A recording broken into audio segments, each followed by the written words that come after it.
Assalamualaikum warahmatullahi wabarakatuh. Waalaikumsalam warahmatullahi wabarakatuh. Waalaikumsalam Apa kabar warahmatullahi anak-anak? wabarakatuh. Gimana kabarnya selama di rumah? Alhamdulillah, baik. Baik, Bu. Baik, Bu. Lapar, Bu. Ini sudah pada hadir semua belum? Sudah, hadir? Bu. Udah. Semua, Bu. Oke, ya. Sebelum memulai pertemuan kali ini, alangkah baiknya kita doa ya sebelum pelajaran. Silakan ketua kelas untuk memimpin. Ya, pada kali ini kita akan membahas analisa, riset, dan pasar. Di sini ada yang udah tahu apa pengertian dari analisa, riset, dan pasar? Saya, Bu, ingin Oke, silakan, menjelaskan tentang analisa. Analisa itu adalah suatu usaha untuk mengamati secara detail sesuatu hal atau benda dengan cara menguraikan komponen-komponen pembentuknya atau penyusunnya untuk dikaji lebih lanjut, Bu. Oke, baik sekali. Untuk penjelasan riset, ada yang mau menjelaskan? Selain baik? Saya, Bu. Ya, silakan Elia. Riset adalah suatu proses investigasi yang dilakukan dengan aktif, tekun, dan sistematis yang bertujuan untuk menemukan, menginterpretasikan, dan merevisi kata-kata. Oke, betul sekali. Untuk pasar, satu lagi? Saya, Bu. Ya, silakan Tika. Kalau pasar, setahu saya itu tepat terjadinya pertemuan antara pembeli dan penjual untuk melakukan transaksi, Bu. Nah, iya betul banget nih jawaban dari teman-teman. Oke, saya akan menjelaskan pengertian analisa, riset, dan pasar. Yang pertama itu adalah pengertian dari analisa.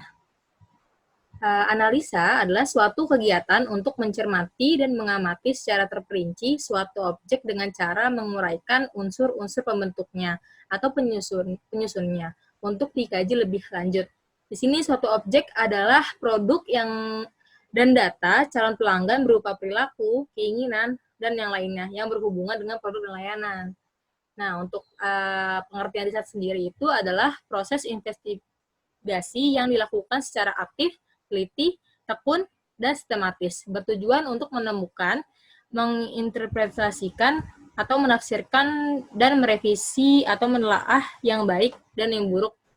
Jadi di sini yang dimaksud dengan investigasi adalah upaya penelitian, penyelidikan, pengusutan, pencarian. Jadi di sini lebih ke pencarian data, itu dinamakan adalah riset. Selanjutnya itu adalah pengertian dari pasar. Di sini salah satu dari berbagai alur yang beraturan atau tersistem. Di sini intuisi atau lembaga, prosedur, hubungan sosial, dan infrastruktur atau tempat di mana usaha menjual barang, jasa, dan tenaga kerja untuk orang-orang dengan imbalan uang.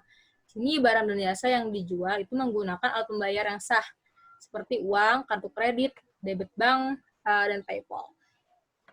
Jadi untuk jika digabungkan, analisa, riset, dan pasar itu adalah suatu rancangan, pengumpulan, analisis, dan pelaporan data, dan temuan secara sistematis yang relevan dengan situasi pemasaran tertentu, atau yang bisa dinamakan jenis-jenis pasar yang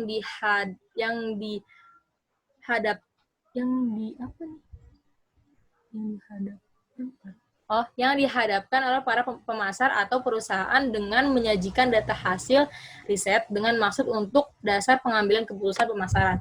Jadi di sini lebih ke bagaimana sebelum kita membangun suatu usaha, kita juga harus menganalisa dulu nih, cocok gak nih pasarnya, produk ini untuk pasar yang seperti apa gitu. Oke, sebelum itu ada yang ingin bertanya? Saya, Bu, mau nanya. Ya, silakan Askia. Berarti pengertian pasar sendiri yang dimaksud dengan pasar itu ialah ruang lingkup yang besar atau gimana ya, Bu, maksudnya? Nah, kalau untuk pasar sendiri itu tidak hanya ruang lingkup yang besar. Contohnya itu untuk ruang lingkup yang kecil seperti kayak tempat pembelian misalnya oleh-oleh di suatu kota, itu juga bisa dinamakan pasar. Karena kan bisa dikatakan pasar itu adalah pertemuan antara penjual dan pembeli untuk membeli suatu barang atau jasa. Kayak gitu.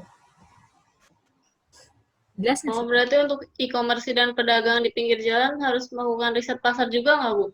Iya betul, harus juga karena kan tidak mungkin ketika kita ingin menjual sesuatu tapi kita tidak melakukan analisa dulu. Jadi jangan sampai apa yang kita jual itu tidak laku seperti itulah. Oke, ada yang masih ingin bertanya? Tidak, Bu, sudah cukup jelas. Oke, kita lanjut ya. Di sini saya akan menjelaskan tahap-tahap analisa dan riset pasar. Yang pertama itu adalah rancangan. Di sini artinya merancang dengan mendefinisikan masalah secara riset. Yang kedua itu adalah mengembangkan rancangan riset. Yang ketiga itu pengumpulan, artinya mengumpulkan data atau informasi. Yang keempat itu adalah analisis, yang artinya menganalisis data atau informasi yang diperoleh. Yang kelima itu adalah pelaporan, yang artinya menyajikan hasil.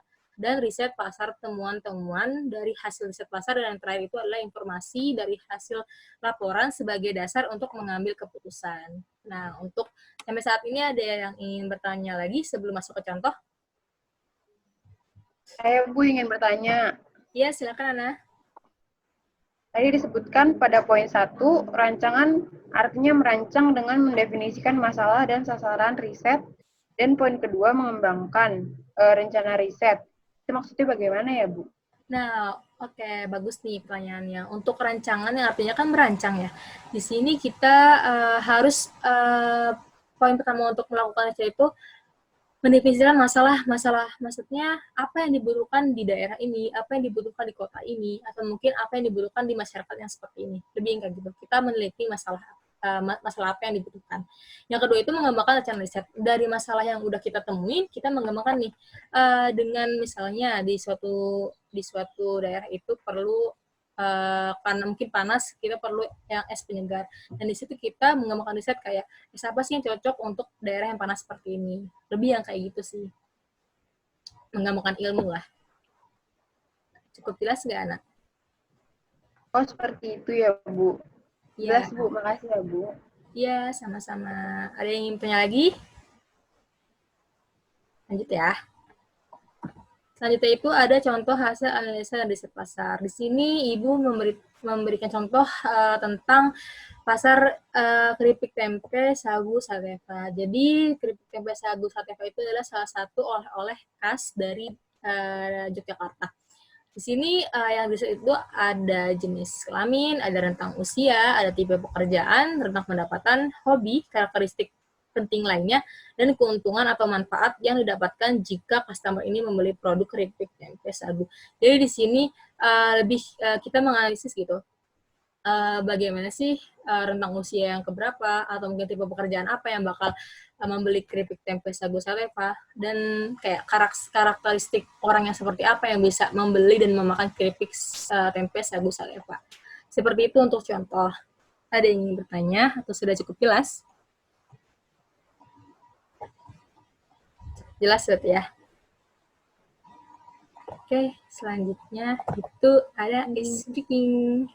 Jadi kita akan bermain soal 486220. ya, ini untuk kodenya. Lihat. Bentar dulu, Bu. Belum. Ya, ambil aja deh, biar asik. Oke, udah masuk semua ya untuk anak-anak. Kita mulai kuisnya. Iya, Bu.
tiga peringkat atas itu ada Tika, kedua Dea, dan yang ketiga itu ada Elia.